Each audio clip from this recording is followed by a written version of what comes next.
Buenas tardes a todos y bienvenidos un día más al invitado de Radio Francia Internacional. La pianista argentina Marcela Roggieri acaba de presentar en el Centro Cultural Kirchner en Buenos Aires el álbum que ha grabado junto al francés François Chaplin, dedicado a la música de los llamados Années Folles, Años Locos, en el que encontramos nombres importantes de la música francesa de entreguerras como Ravel, pero también americanos como Gershwin o incluso el mismísimo Carlos Gardel.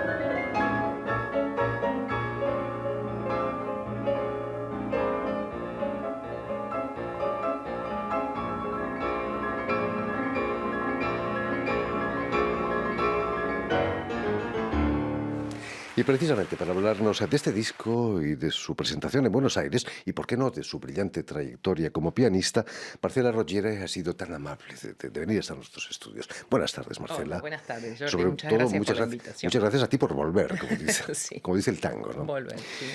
Permíteme que explique antes que nada que has nacido en Buenos Aires, pero que muy pronto tus padres te inculcaron el amor no solo por la música, también por la danza, y no solo por la música clásica, por cierto. Me decías que en tu casa se escuchaba de todo.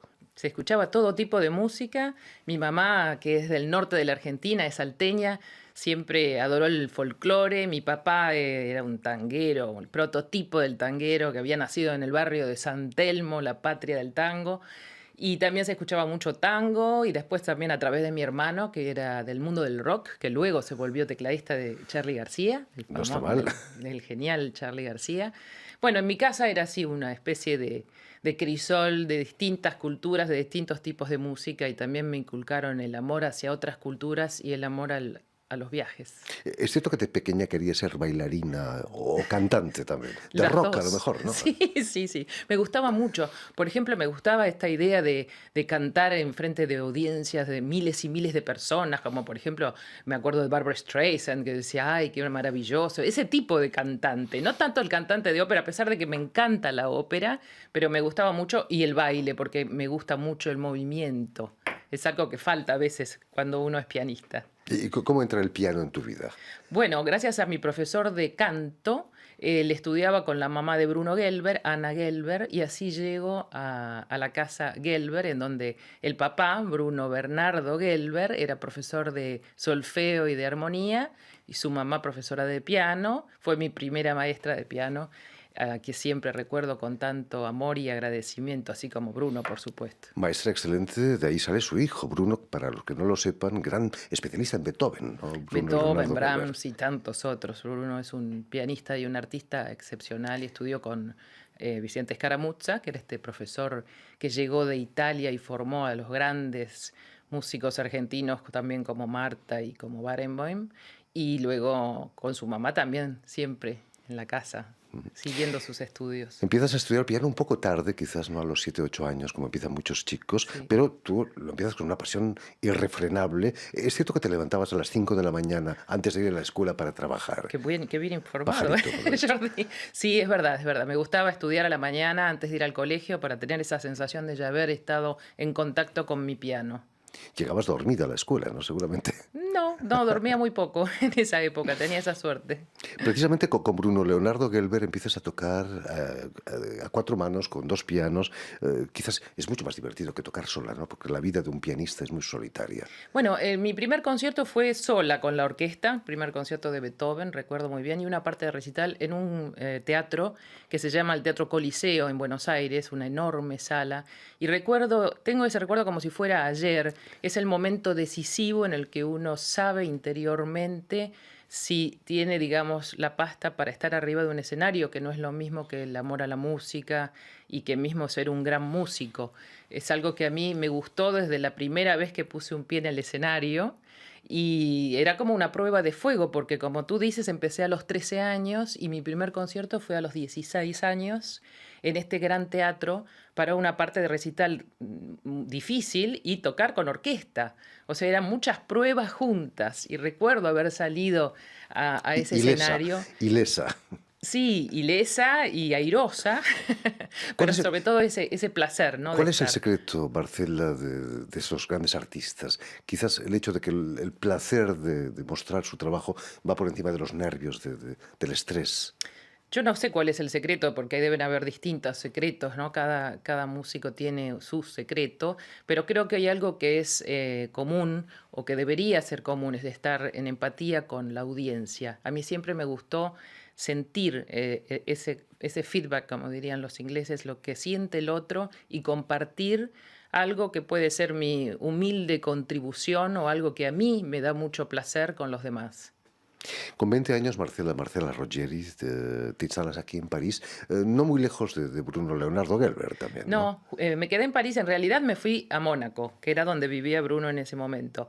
Pero bueno, venía mucho a París porque era una ciudad fascinante y Mónaco era otra cosa, ¿no? Era un lugar para descansar más que para descubrir. Así que venía todo lo que podía a París.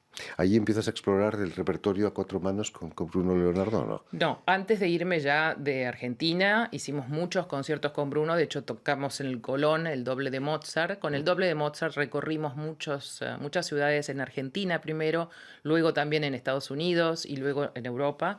Vinimos a hacer conciertos. Yo hacía el concierto de Bach en re menor, hacíamos el doble de Mozart y él hacía un concierto otro, en general algún Chopin y recorrimos muchos sitios y yo acompañaba a Bruno en esas tournés. Y en esas tournés es donde aprendí tanto de la vida de un músico.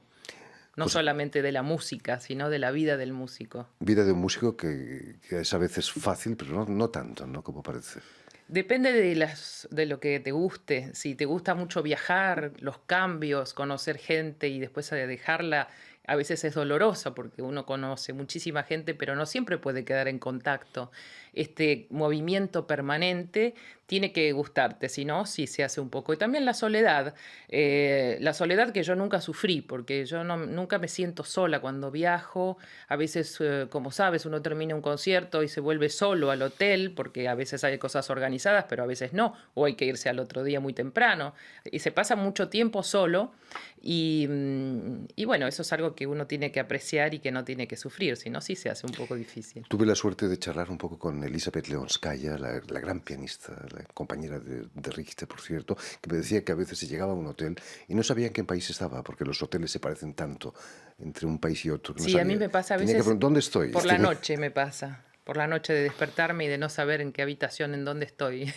Son gajes del oficio, como Sí, dicen. sí. En Francia has recibido una victoria de la música por un disco que grabaste sobre Satie.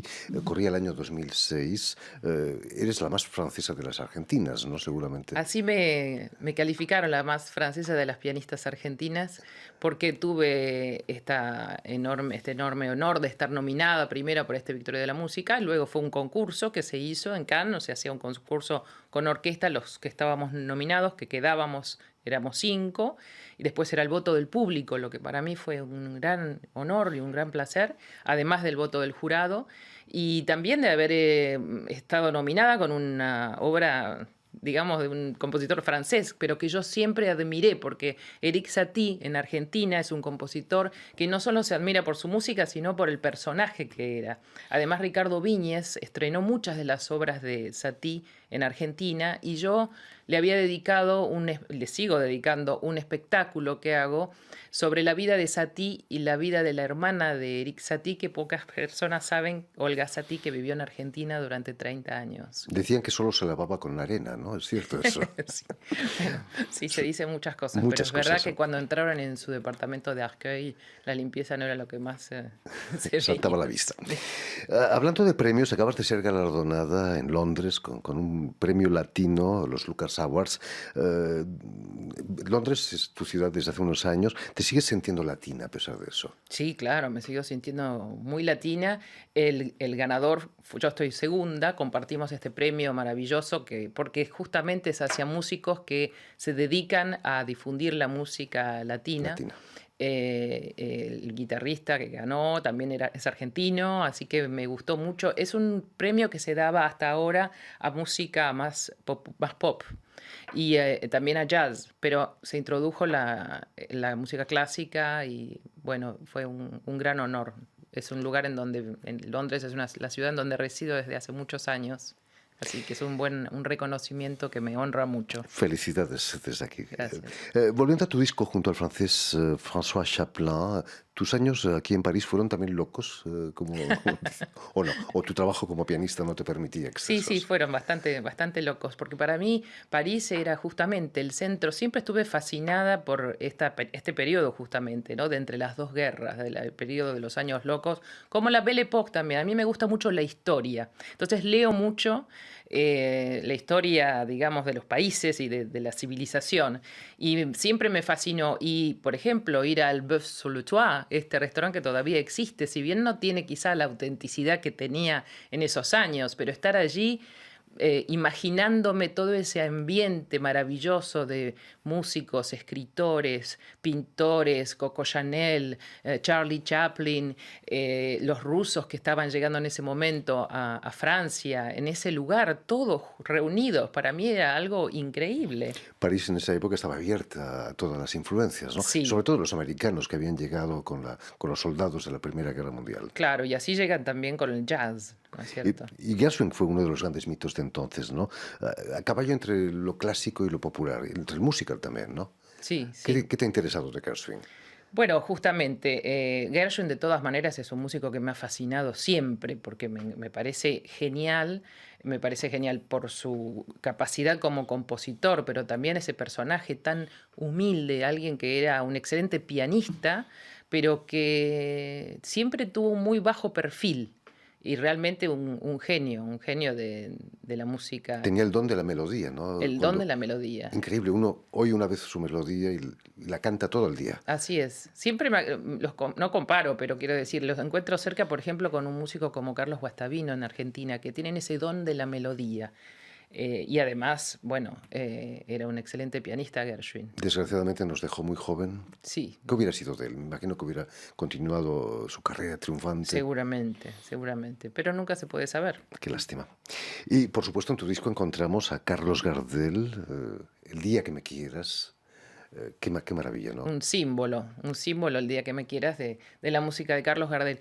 O sea, en los años 20 hay esta especie de compendio de estilos distintos y creo que en algún momento empezó esa cosa de que el pianista clásico, el pianista o el músico clásico, el músico de jazz, en esa época, otra de las cosas que me encantaba en esa época justamente leyendo tanto, es que todos los músicos se reunían y no había esta cosa, quizá habría algún tipo de competencia personal, pero digamos que trabajaban juntos, trabajaban en equipo. Y eso creo que es algo que tenemos que recordar siempre en épocas en donde se sienten y se ven muchas grietas. Hablando de trabajo en equipo, ¿cómo fue el encuentro con François Chaplin, el El, pianista, el otro pianista del disco? el encuentro con François fue muy agradable en un barco, en una croisière de Radio Classique. Era una croisière que dirige siempre Alain Duo, un gran amigo también y Un querido compañero en las tareas compañero, informativas. periodista y escritor además. Y era un crucero de pianistas, Piano en Mer. Y ahí estaba François, también Lugansk y otros grandes pianistas, Jean-Marc Luisada. Fue realmente un ambiente maravilloso. Y a mí me recordó un poco esto, porque era un ambiente con mucha camaradería. Y eso que éramos todos pianistas, que a veces no es fácil. No es lo mismo músicos distintos que pianistas. Y nos llevamos muy bien y empezamos a imaginar un proyecto juntos y hablamos de este periodo tan rico, tan fértil, pero también tan frenético a veces y a veces tan desenfrenado, ¿no? Como es como son algunas de las obras que incluye el CD. Me has hecho pensar en el Carnaval de los Animales, en el que Saint-Saëns introduce entre los animales a los pianistas. Claro, sí, sí, Una claro. especie muy, muy extraña, ¿no? Sí, sí, sí, sí, sí, Saint-Saëns también. Acabas de llegar de Buenos Aires, donde presentasteis este disco en el Centro Cultural Kirchner. ¿Cómo fue el concierto? Imagino que también hubo sus años locos, ¿no? En Buenos Aires. Sí, claro, por supuesto. De hecho, Gardel también, ¿no? Forma parte de esos años 20.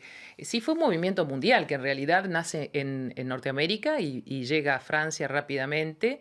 Entonces, ese periodo entre las dos guerras, que fueron guerras mundiales, por lo tanto, todo el mundo estaba concernido, pero sobre todo era toda una época en donde luego de tanto sufrimiento se quería volver a la vida, ¿no? Disfrutar de la vida y a veces con un poco de desenfreno y de a poco, bueno, a medida que van pasando los años 20 empieza a rarificarse un poco porque empiezan las tensiones que después lamentablemente iban a derivar en la Segunda Guerra. Pero para volver al Centro Kirchner, es un centro maravilloso. Yo lo encuentro muy similar a lo que es la actividad en el Barbican en Londres. Hay todo tipo de conciertos gratuitos, permanentemente 2 conciertos por día, exposiciones de arte, clases de tango. Es un lugar en donde uno puede ir y pasar todo un día sin aburrirse y pudiendo asistir a distintos tipos de conciertos de músicas diferentes. Y allí presentamos entonces, y fue muy bien recibido, por suerte es una sala maravillosa y muy grande. Sí. Tuvimos la oportunidad de realizar el programa allí en el Centro Cultural Kirchner hace unos meses. Fue una experiencia inolvidable, realmente. En fin, pues ya lo saben, Les Années Folles, álbum de Marcela Rogeri, que ha grabado junto al francés François Chaplin, ha sido editado, si no me equivoco, por el sello francés Clarté. Muchísimas gracias, Marcela. Nos vamos a marchar con tu piano junto a un gran clarinetista con el que grabaste un disco dedicado a Piazzolla, ¿no? Sí, Yo creo que... también para Clart, Exactamente. una historia del tango, Maravillosa. con Florent Eo. Y nos vamos a marchar con el Oblivion que grabaste con él.